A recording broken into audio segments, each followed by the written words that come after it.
Saya suka makan iga sapi. Saya nggak suka iga sapi karena saya nggak suka daging. Saya nggak suka iga sapi karena memang dari kecil nggak bisa makan daging sapi. Karena kalau bisa makan daging sapi itu suka muntah. Suka banget. Nggak terlalu suka iga sapi sih. Tidak. Suka. Suka. Suka. Nggak terlalu suka. Dagingnya lebih kenyal, lembut, lebih teksturnya lebih enak daripada daging sapi yang lainnya. Kalau saya sih nyarinya bukan cuma dagingnya aja sih, tapi kaldunya, bumbu kaldunya, sama apa ya, kayak ada rasa sumsum yang beda gitu kalau misalkan di kuahnya tersebut gitu. Paling kalau lagi mau makan iga sapi tuh sensasi makan sumsumnya ya, kayak enak aja gitu, kayak harus berjuang dulu buat makan iga. Oh iya, daging tulangnya enak gitu. Ke tulang-tulangnya sih saya suka.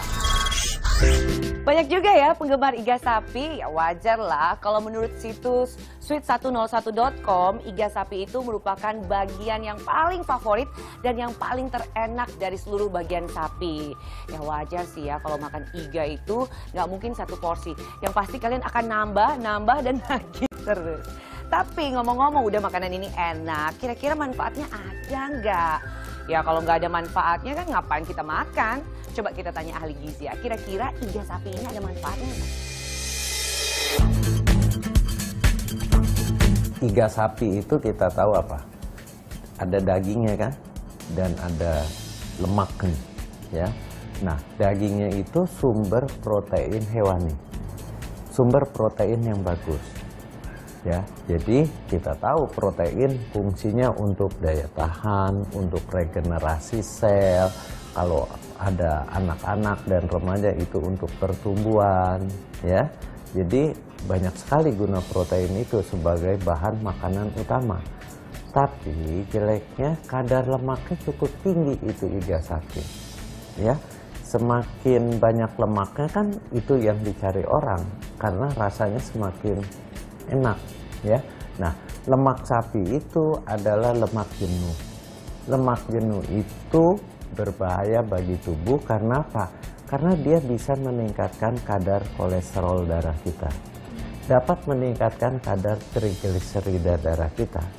Yang kalau itu kita terlalu sering makan makanan sapi yang berlemak, nanti satu saat dengan kadar kolesterol yang tinggi, trigliserid tinggi, akan terjadi suatu penyumbatan pembuluh darah. Penyumbatan pembuluh darah kalau di jantung kena serangan jantung, kalau di otak kena serangan stroke. Jadi kita harus hati-hati juga. Bagusnya dia memang sumber protein, tapi dia mengandung lemak yang jenuh, lemak yang jelek. Sarannya pokoknya jangan terlalu banyak dalam sehari dan jangan makan tiap hari.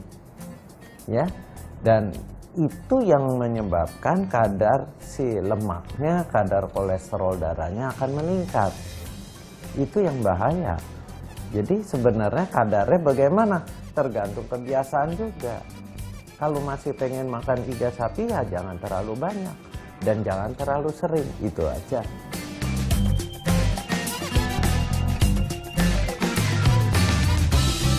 Caranya bagaimana? Caranya mengurangi penyerapan lemak.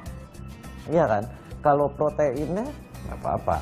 Nah, cara mengurangi penyerapan lemak bagaimana? Anda di dalam saluran cerna Anda harus tinggi serat. Jadi sebaiknya makanlah sayuran dulu atau buah yang tinggi serat agar pada waktu lemaknya masuk, penyerapannya akan diganggu oleh serat yang ada di usus kita. Nggak boleh banyak-banyak. Memang yang enak-enak itu ya, nggak boleh berlebihan. Kalau berlebihan pasti ada aja masalahnya. Nah, nggak hanya enak, tapi kita harus tahu juga cara mengolahnya itu seperti apa. Karena kalau kita bicara iga, kalau kita mengolahnya tidak tepat, pasti dagingnya itu nggak akan empuk. Untuk membuat iga sapi yang enak, yang membuat lidah yang memakan bergembira, teman-teman Wonder Food harus tahu cara mengolahnya. Berikut ada beberapa tips cara mengolah iga sapi. Untuk membuat daging iga sapi menjadi empuk dan tidak jadi seperti sendal jepit, caranya seperti ini. Hujani dengan parutan nanas. Atau bisa juga iga sapi tersebut dibalut dengan daun pepaya. Diamkan selama 20-25 menit. Dan secara alami akan mengempukkan dagingnya. Apabila Anda mau masak iga sapi yang berkuah, caranya direbus iga sapinya dengan api yang kecil, yang sekedar basa-basi saja, agar kaldu yang dihasilkan jernih.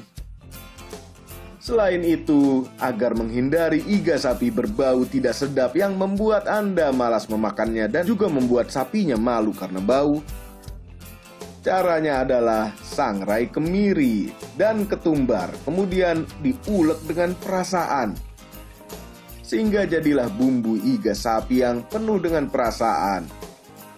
Setelah itu, tumis bumbu tersebut menggunakan minyak goreng sampai matang.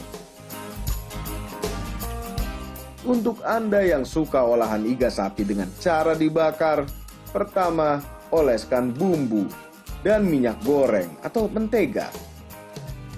Proses ini juga sebaiknya dilakukan pakai hati agar tidak terlalu kolesterol.